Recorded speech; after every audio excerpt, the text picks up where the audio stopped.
Hey guys, welcome to this episode of Inazuma Tech. As always, I'm your host Adrian Johnson, and on this particular episode, I wanted to focus on a piece of equipment that I think to most is actually outdated. In fact, I'm pretty sure that it's outdated to most creators, particularly within the comic book industry, just because it's not used as much as it was even a decade or more ago. And that is this. Now, if you don't know what this is, don't feel too bad. Is actually something that probably is not taught much in schools anymore, art colleges, what have you. But this is actually a Ames Lettering guide, and it's just as it sounds. Everything here, the dots and everything are markers that are used for you to place onto the sheet, whatever you're lettering, and to just use as a guide to make guidelines in order to create lettering that is straight and hopefully uniform in terms of the spacing in between the lines of dialogue or what have you. So this is actually a piece of equipment that was pretty much standard for especially comics lettering up until about, like I said, about a decade or more ago. Now, you still have people who still use hand lettering, of course, but it's quickly becoming a lost art just with the use of Illustrator and well, pretty much Illustrator is the standard program for most letterers today within the comic book field. And that's both within the mainstream and you're finding more independents are using computer lettering as well. But for most traditional cartoonists, you still, have the Ames Lettering guide if they choose to do so, and a lot do. So I wanted to bring this to the forefront here and just kind of show, how to use this thing, because I think, like I said, it's becoming a lost art, and I feel like, people should, especially artists should kind of know, how, these type of things work, and plus it's fun for me. I know people may ask, well, why do you still hand letter?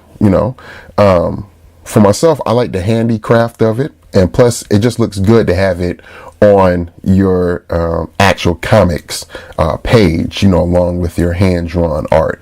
Because to me, it just seems more authentic to have, everything or as much come from the artist as possible. That's the art, the inking, and the lettering and so forth, so that you're getting this unification of one vision. So, for me, that's really important. And plus, I just like the look of hand lettering, as well, just being able to read it and to see the individualism of that particular artist or the person who did the lettering, and, I look at a lot of comic books for good or ill, and one of the things that stand out to me is the lettering, for a lot of, my favorite comics, and I have favorite letterers as well, letterers such as the great Gaspar Saladino, Ken Bruzenek, artist Kevin Nolan, and of course the incomparable Alex Toth.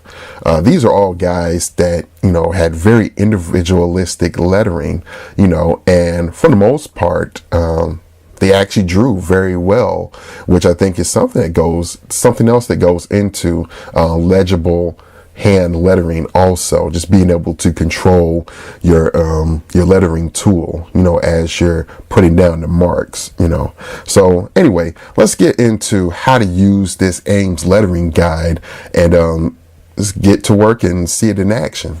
Now, the first thing you'll notice about the Ames Lettering guide is that aside from mine being very well worn, well loved, and well used, is this.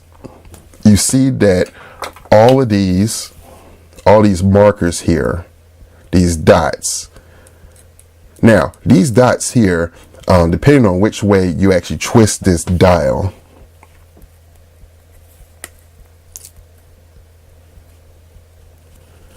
gives you how large the spacing is going to be, how large the lines are going to be once you put the guide down on the paper. And down here, if I can get that focus in there, possibly. There we go.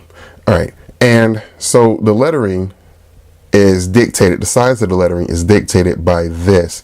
On the wheel here, there are numbers down here that dictate how large the lettering is going to be, how large the spacing for the lanes, if you will, for the lettering are going to be. And traditionally, for regular comic book size lettering, you want to turn the dial between the 3 and 4 down here. And if you can do that, make a little notch down at the bottom, like right here. I've taken like an X-Acto blade and just made like a little notch, like right there. And so what you're going to do is you're going to take your T-square or a ruler. You're just going to put it onto the paper here. And once you got your guide set up with the, notch at the bottom, and it's between the 3 and 4, you're going to place it onto the T-square so that it can move across the page. Okay. And you're going to want to take a sharpened, preferably some type of lead pointer similar to this, something where the tip is going to be very sharp so it can fit into the notches, the holes here on the guide itself. And once you get your guide lined up and you have on the paper itself where you want to start the lettering, the first thing you're going to do is set the number up down here, and then you're going to go here. And this first hole here is going to be the top line for your guide. So you're going to do this. Put your lead pointer here, and you're just going to do that. That's your top line. Okay. So next thing you're going to do is go to the next one here, this next hole, right to the left of it. You're going to make that line. Okay, so what you're seeing here is actually the first spacing before you get to the first main lane of lettering. And so once you do that, you're going to actually skip a hole. You'll see on the guide itself, there's actually like a little, I guess a little curve between that first hole, well, that second hole rather, and then that curve skips over the third hole and goes to the fourth hole. That is the size of the lettering lane, as we'll do here. So we're going to go from this second hole, follow the curve, and go to this fourth hole, put it in, make that lane. Okay, and you see here that this lane is bigger than this previous one. This is where you do your lettering at, within this bigger lane right here. Okay, and so then you go back to the guide itself, and then you go to from that fourth hole to the fifth hole, make that one. Okay, and then again follow the curve, go from the fifth, skip over the sixth, and go to the seventh hole. Okay, now you have your second lane of lettering. Again, here's your first lane, then there's the spacing, and then here is the second lane. So you do your lettering in this one.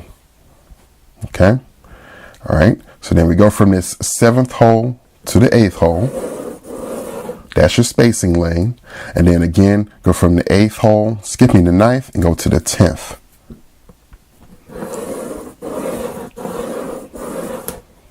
All right. So as you can see, you have 3 lines of lettering here. Now, if you want to keep going down the page and make more lettering, or kind of rule out a whole chunk so that you can write like a paragraph of text, or do it into separate bubbles, you would take your guide and go back to this first hole right here, and you would line up the first hole with this first hole with the last line of actual lettering the lettering lane that you just made, and kind of do like a preliminary here, just to make sure that, you know, your lead holder is lined up with the exact line of the last lane you made. Okay. And then you just start it over again. Going from that first to that second hole. There's your spacing lane. All right. Then you skip over the third, go to the fourth, and you just kind of start your next line of lettering that way. And just repeat what you had been doing. So I can tell that probably one of the things that people may be saying is, well, I can definitely see why it's outdated. You know, and unfortunately, yes, you know, hand lettering is very intensive, very, very intensive, you know, and it's a discipline all to itself. You know, to get something that's legible, but not only that, but take into effect that you also have to, you know, rule, you know, lines for sound effects and, you know, different types of lettering as well.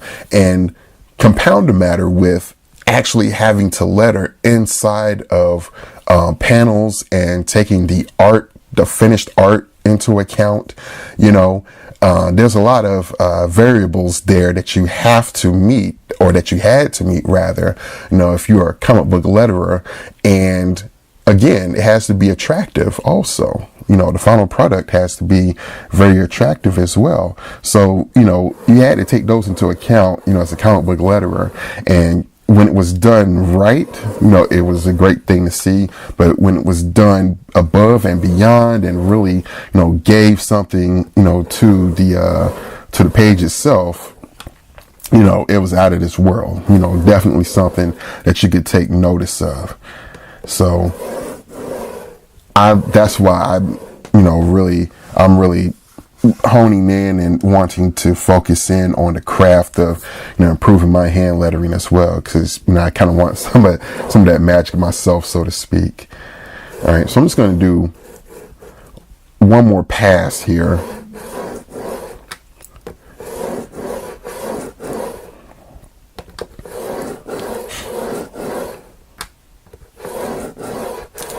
Yeah, that's probably good enough for our use. All right, so what I have here, I have ruled out several lanes to use for lettering. And I want to do a couple of different examples of the type of lettering that you can do once you have a guide laid down. You want to get down to some actual lettering. All right, so traditionally what you would do is you would actually go in and possibly write in the words that you wanted to put onto the page, you know, in pencil, so that you would be able to guide, you know, how much space you would need, you know, if you're trying to do a bubble. So let's do that. Well, let's try that. So let's do a dialogue bubble here. I'm just going to make up something. Something very comic booky. And the thing also with hand lettering too is you have to pay attention to, you know, kind of the spacing. Traditionally, from what I've learned, you know, you want your balloons, the dialogue within the balloons, to kind of fit inside of like a diamond shape as you're doing the lettering. You know, if it fits within that, you know, that way when you actually do the bubble itself, you know, there's enough spacing along the outsides here that you don't have to feel like, you know, everything's, you know, kind of pressed to the edges, you know, and it looks very unsightly as well. You want enough space around the bubble itself. So, you know, just generally in your imagination, you know, as you're lettering, you kind of want things to fit into a diamond shape. So, accordingly, let's do that. And, you know, the good thing about the guides is that even if it's outside of the lettering guides, the lettering lanes rather, you know, you can make it a little bit bigger. You know that it's always going to be within the parameters, you know, because, you know, it's going to be within some type of parameters because of these other lines here, you know, even if it's larger than the actual lettering lanes itself, you know. So you want to, you know, maybe try that. Okay, so we got our dialogue written down here. Just some comic booky type stuff. I basically just wrote, he punched me in the chin. Whatever, just something for the purposes of, this demonstration. Okay. And so I've set it within kind of this diamond shape. So I know that once I do the bubble, I'll have enough room around it, once I finish lettering it. And then, I'll put the tail on it also. And then what I'm using is I'm actually using, got my regular India ink here. And I'm using a pen. Now this is a calligraphy pen, just nothing special, it's a speed ball, and the nib as well is also a speed ball. Right here on the tip, on this metal ferrule right here, there is a designation, there is a number, there's a letter, and then a hyphen, and then a number. This is to depict what the size of is of this particular nib, this lettering nib, and it's a calligraphy nib to be technical. And this is size B-5,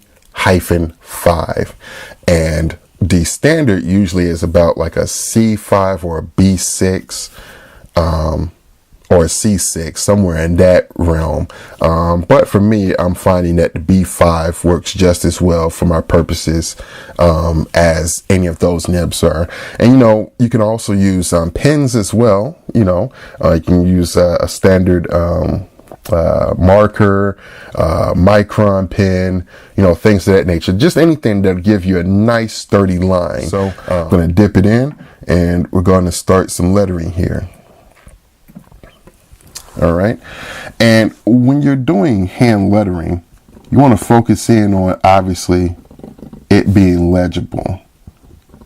And, normally handwriting, some people have very beautiful handwriting, glorious handwriting, but that doesn't always equate to long term to, good, legible comic book lettering, but there's some lettering that, you kind of want that. Kind of the attraction, the appeal of certain people's lettering is the fact that it's so individualistic, that their natural handwriting just really lends to that. So there's something to be said for that.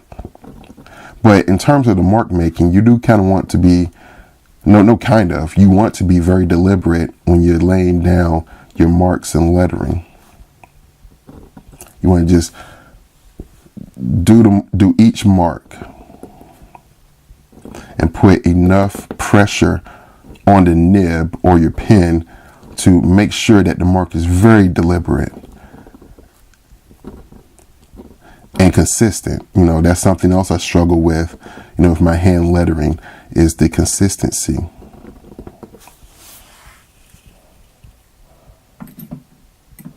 Consistency is very important, as you can imagine when you're drawing a comic, you want the characters to look consistent as you do every element of the comic as you're drawing it.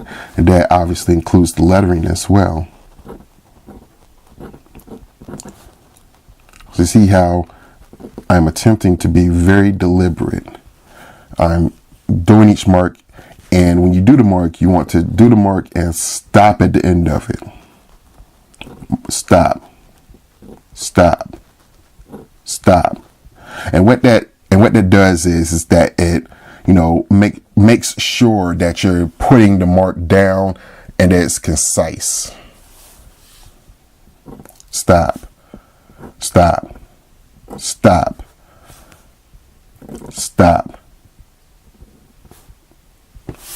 Okay. All right. So now you see here that I got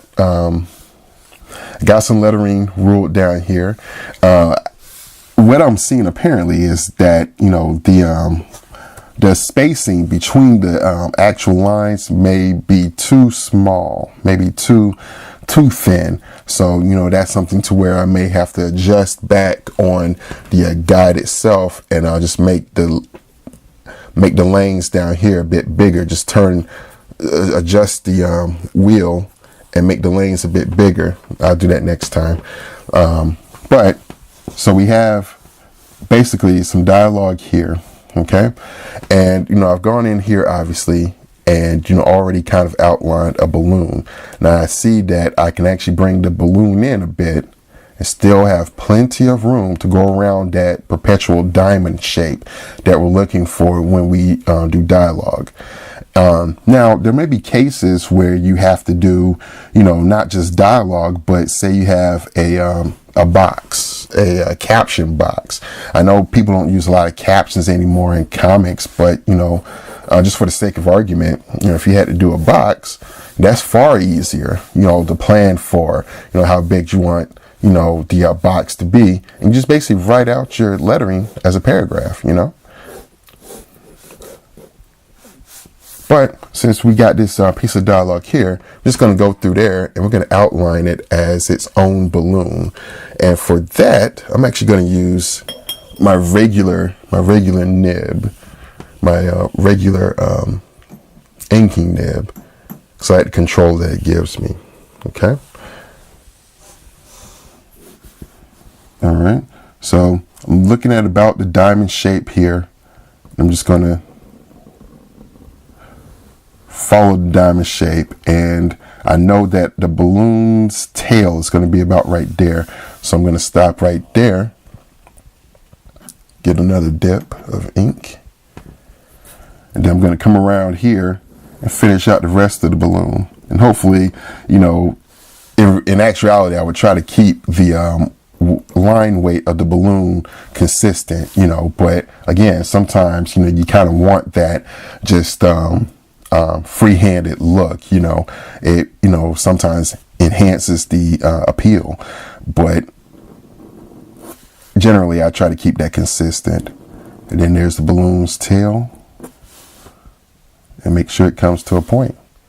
So there you have it. There is a piece of dialogue lettered within the lanes here, and you have your balloon and then the balloon's tail. The last thing I want to mention is, okay, what if you wanted to do a piece of sound effect, some type of special sound effect, say, something is very cold and you want to do something where, the sound effect is maybe some ice breaking, like a crack of ice, but you want it to also have the feel that it's, frozen, but it's still cracking. So let's do something with that. And so again, since you have your lettering here, it's very easy to just work within, these particular bars. You can make it as large as you want, larger, as small as you want. Yeah, the case coming out kind of funky, but it's okay. And then here's kind of where your artistic license kind of comes into play. Be able to, kind of get out the box a little bit, as it were, and display some artistic license. Just anything to really get the point across, because with comics, that's the main crux. You want to do everything possible to enhance the storytelling, but also give it that if it's the type of story that you're doing, give it that nice bounce, where it's just also appealing and fun to look at as well. So yeah, let's just get this in blocked in here. And so you can already see how having, this lettering guide just kind of keeps everything in line. You're not really straying too far, and you have parameters, set up for yourself as you're doing the lettering. So it's very handy.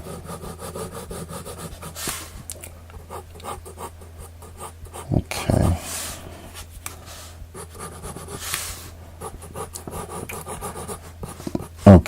Okay, that's good enough. That's good enough right there. Okay, so like I said, you want to have a sound effect, and just in this case, what if it's, something like ice breaking? So the sound effect is going to be like a crack, and you want it to have the effect or feeling like, something breaking, like ice or even glass or whatnot. So the way we would do that is, once we blocked everything in, just kind of think of the effect itself. Okay, how can I enhance this effect, make it look appealing, but still, serve the storytelling? Okay, and so since it's glass breaking, you would probably say, okay, you would probably say, all right, let me do this. Let me put little cracks in here. And just block them in, because once you start lettering, then you'll have the task of actually making it look appealing. And you really don't see, very illustrative sound effects like this type of stuff being done today. For whatever reason, you don't see it too often, and again, for me, just my opinion, I feel like that's at the expense of computer lettering. You have the power to do that, but very often you're just trying to get this stuff lettered and sent out to the printers. Because letterers are often like the last in line. In terms of the comic book production chain. In mainstream terms. So once they get the book, they're just really concerned about very often just getting it done and getting it out, and not really, so much about, hey, let me try to make this look, a certain way, in terms of, trying something cool, with the lettering, in many cases, in today's industry. So take a dip.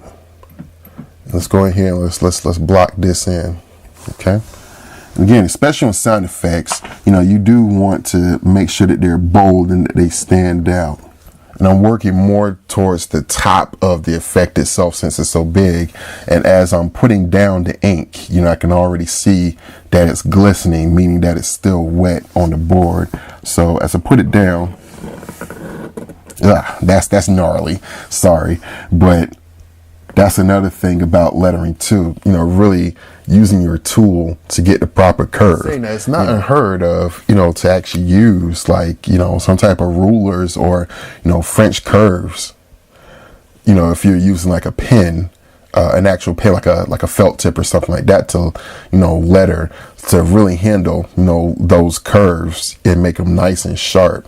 Just some people have steady hands that they're able to just take that nib and just get in there and really get it, But for me, I just have to work with what I got.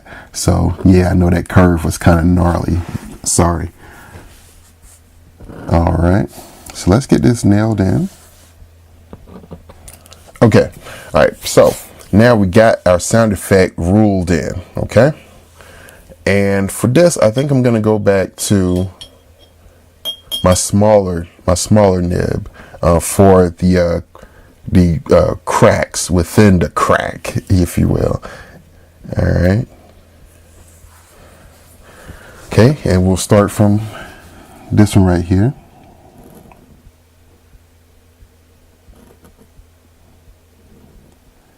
I know it's a skill that I, sincerely want to get better at and, practice more often, as I'm making my own comics.